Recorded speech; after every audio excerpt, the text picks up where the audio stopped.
అందరికి coffee tiffin అవి అన్నీ లేదు చూడు. అదేమిట్రా కళ్యాణ మండపం ఇంకా రెడీ కాలేదు? ఇటీ తీసుకోండి.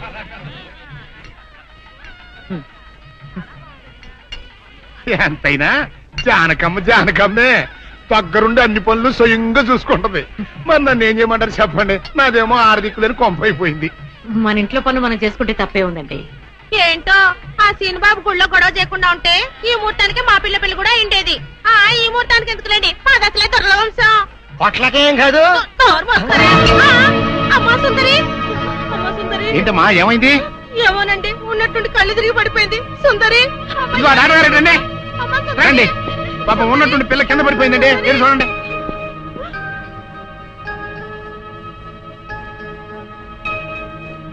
మీరేం కంగారు పడాల్సిన అవసరం లేదమ్మా. అమ్మాయి నెల తప్పింది. నెల తప్పడం ఏమిటండి? మీరేదో పొరపాటు పడి ఉంటారు. సరిగా చూడండి. పొరపాటు ఏం లేదమ్మా, అమ్మాయి గర్భవతి, 3వ నెల. అదెట్ట కుదురుతుంది డాక్టర్ గారు? ఆ సీనుగాడు పాప ఈ పిల్లని బలత్కారం చేసి వారం రోజులు కూడా కాలేదు, అప్పుడే 3వ నెల అట్ట వస్తే? అది డాక్టర్ గారిని అడగాల్సిన ప్రశ్న కాదండి, అమ్మాయిని అడగాల్సిన ప్రశ్న. ఏమే సుకుమారి, ఏంటిదంతా? నాకేం తెలీదు. తెలీదు. మీరెవరు నాకు కందులు పెట్టినట్టే నేను మీకు రహస్యం చెప్తా. సుందరి కడుపులో ఉన్న బిడ్డకు తండ్రి నేనే. ఏంటా నువ్వు చెప్పేది? ఆపండి, ఇదంతా అబద్ధం. వీళ్ళు చెప్పేదంతా పచ్చి అబద్ధం. నాకెవరితోనూ సంబంధం లేదు.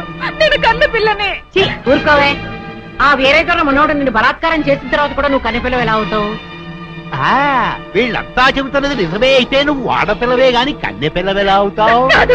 నేను కన్న పిల్లనే. నన్ను సీనుబాబు పాడు చేయలేదు. ఏంటి? సీనుబాబు నిన్ను పాడు చేయలేదా? మరి అతనే నిన్ను బలాత్కారం చేశారని అయ్యాల పంచాయతీలో ఎందుకు అబద్ధం చెప్పావు? సీనుబాబుని నేను ప్రేమించాను, కానీ సీనుబాబు సౌందర్యని ప్రేమిస్తున్నాడు. సీనుబాబు నాకు కాకుండా పోయాడు అనుకున్న బాధతో నేను చచ్చిపోబోతే, సీనుబాబు నీకు దక్కాలంటే నేను చెప్పినట్టు నాటకం ఆడమంది మా అక్క. అంతేగాని నేను చెడిపోయిన దాన్ని కాదు. సీనుబాబు నన్ను పాడు చేయలేదు. అసలు నేనే తప్పు చేయలేదు. అబద్ధం. దాని మాటలేదు నమ్మకండి. కళ్ళు తిరిగి పడిపోవడంతో ఏదేదో మాట్లాడుతుంది. కప్పనోరు దాని అమాయకురాలు చేసి నువ్వింత నాటకం ఆడతావా? ఆ వీరయ్య ద్వారా మనవుడు తప్పు చేశాడంటే నేను నమ్ముతాననుకున్నావుటే? నువ్వు ఆడిన నాటకం నలుగురికి తెలియడం కోసమే నేను ఇలా నమ్మినట్టు నటించాను. ఏమిటే కూసావు? నీది దొరల వంశమా? ఏది మళ్ళీ ఇంకోసారి కూతకోయి నీ పళ్ళు రాలకొడతాను. జాగ్రత్త. వాసిని అమ్మ కడుపు మారా. నువ్వు చెప్పిన మాటలన్నీ నిజమని నమ్మి బంగారు లాంటి కుర్రోణ్ణి అనరాని మాటలన్నీ అన్నాను కదంటే, మచ్చలేని నా పంచాయతీ ప్రెసిడెంట్ పోస్ట్ లో తప్పుడు తీర్మానం చేశాను కదంటే, అయితే ఇప్పుడు అందరి ముందు సరైన తీర్మానం చెబుతున్నాను.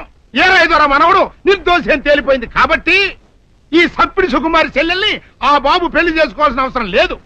అంతేకాదు, ఈ సప్పిడి సుకుమారి తను చేసిన తప్పుకి ఈ గ్రామ పంచాయతీకి 10,000 రూపాయల జరిమానా కట్టాల్సిందే. అమ్మ జానకమ్మ, నీ మూలంగా నేను చేసిన తప్పు దిద్దుకునే అవకాశం కలిగిందమ్మా. నీ మేలు మర్చిపోలేను. సుందరి,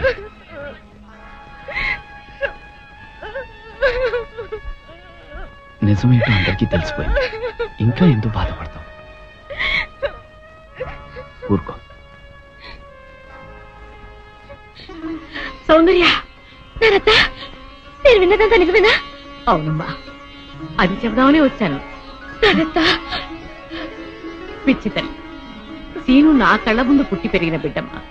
అతను ఎలాంటి వాడో నాకు బాగా తెలుసు. అందుకే నువ్వు సీనుని ప్రేమిస్తున్నావంటే నేనెంతో సంతోషించాను, ప్రోత్సహించాను కూడా. సీను నిర్దోషిని రుజువయ్యే వరకు అతని ఊళ్ళో ఉండకూడదు. ఉంటే సుందరికి సీనుకి పెళ్లి జరిగిపోతుంది. అలా జరగకుండా ఉండాలని సీను నీ ఊరి నుంచి బహిష్కరించేలా చేశాను. పాపిష్టిదాన్ని, నా సీనుని ఎంతో బాధ పెట్టాను. ఇప్పుడు ఎక్కడున్నాడో, ఏమైపోయాడో ఎలాగైనా వెతికి పట్టుకుంటాను. ఎక్కడని వెతుకుతావు?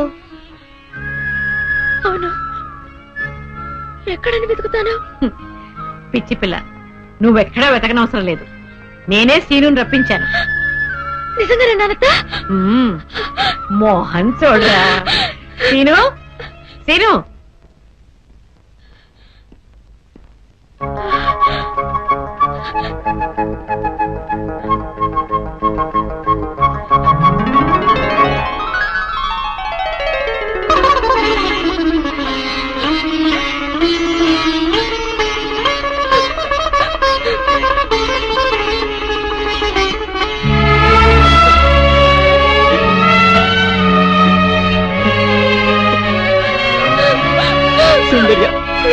జానకి,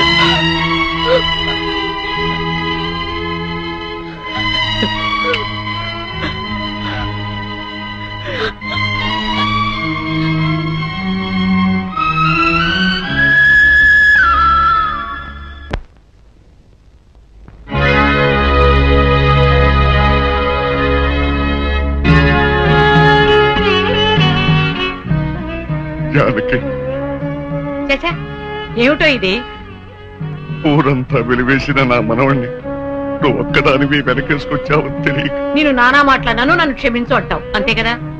నిన్ను ఇప్పుడేమిటి 40 సంవత్సరాల క్రితమే క్షమించాను ఆయ్ వీరుడు. ఆ రోజు నేను పంచాయతీలో అలా ఎందుకు మాట్లాడానో చెప్పాలని నీ తోటకొచ్చాను. నువ్వు నా మొహం కూడా చూడకుండా వెళ్ళిపోయావు. సరేలే, ఇప్పుడు అవని ఎందుకని పెద్దిరాజుతో చెప్పి ముందు ఆ పెళ్లి ఆపాలి. అదే ముహూర్తానికి శ్రీను సౌందర్యాల పెళ్లి జరిపించాలి.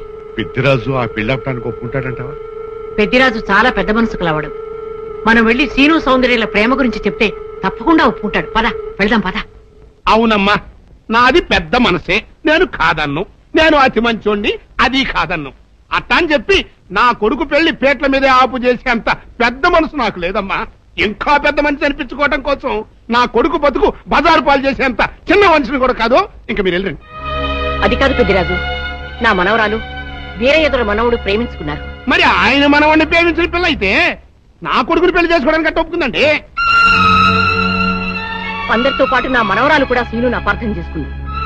తన ప్రేమ విఫలమైందన్న ఉక్రోషంతోనే మీ అబ్బాయితో పెళ్లి కొప్పుకుంది. శ్రీను నిరపరాధిని నిరూపించడం కోసమే నేను కూడా ఇంతవరకు ఆగవలసి వచ్చింది. అంటే మీ పిల్లల ప్రేమ కోసం నా బతుకుని భాగంగా పెడతారన్నమాట. ఏమా, పిల్లని అడిగాం, మీరు సరేనన్నారు, శుభలాకి అత్యించాం. ఇప్పుడు వాళ్ళందరూ పెళ్లికి వచ్చారు. ఇప్పుడు పెళ్లి ఆపు చేయమంటే నా పరువు ఏమవుద్దో ఒక్కసారి ఆలోచించవా? నిజమే పెద్దరాజు, ఆ మాట నిజమే. కానీ ఈ పెళ్లి జరగకపోతే ఆ పసిపిల్లలిద్దరూ బతకరు. ఈ పెళ్లి జరగకపోతే నా కొడుకు బతకడండి. అవును, నేను దక్కను, ముందు నేనే చచ్చిపోతా. ఎన్నారుగా, మీ మనవడ కోసం నా కొడుకుని చంపుకోమంటారా? పెద్దరాజు గారు, నా కూతురు పెళ్లి విషయంలో వాళ్ళకి ఎలాంటి సంబంధం లేదు. మా అమ్మాయికి మీ అబ్బాయికి పెళ్లి జరిగి తిరుగుతుంది. తాతబ్బాయి, అత్తయ్య, దయచేసి నా కూతురు జీవితాన్ని నీ జీవితంలో చెయ్యి. పెద్దరాజు గారు, వీళ్ళు ఎంతకైనా తెగించరు. అందుకే పెళ్లి తర్వాత చేసే అప్పగింతల కార్యక్రమం ఇప్పుడే చేస్తున్నాను. నా కూతురు మీకు అప్పచెప్తున్నాను. నేను పెళ్లి చేసుకోను. ఆ మొక్క చెప్పాల్సింది ఇప్పుడు కాదు, కోళ్ళ. అమ్మాయి లోపల తీసుకెళ్లి అలంకారం చేయించు. ఎల్లో చూసారుగా, పెళ్లి కూతురు తండ్రి కూడా పెళ్లికి ఒప్పుకున్నాడు. మంచి మనసుంటే ఉండి 2 అత్యంతలు వేసేయాలండి, లేకపోతే దయచేయండి. చేద్దామంట. సౌందర్యని పెద్దరాజు రోజు బయటికి తీసుకొస్తాం. ఎవరు వస్తారో చూస్తాం. అంటే నువ్వెక్కడ దొరికావయ్యా? సీక్రెట్ గా ప్లాన్ చేస్తుంటే ఊరంతా వినిపించేట అరుస్తా. దానికి నువ్వు ఎందుకు మావా? మేమున్నాం. పదండ్రా.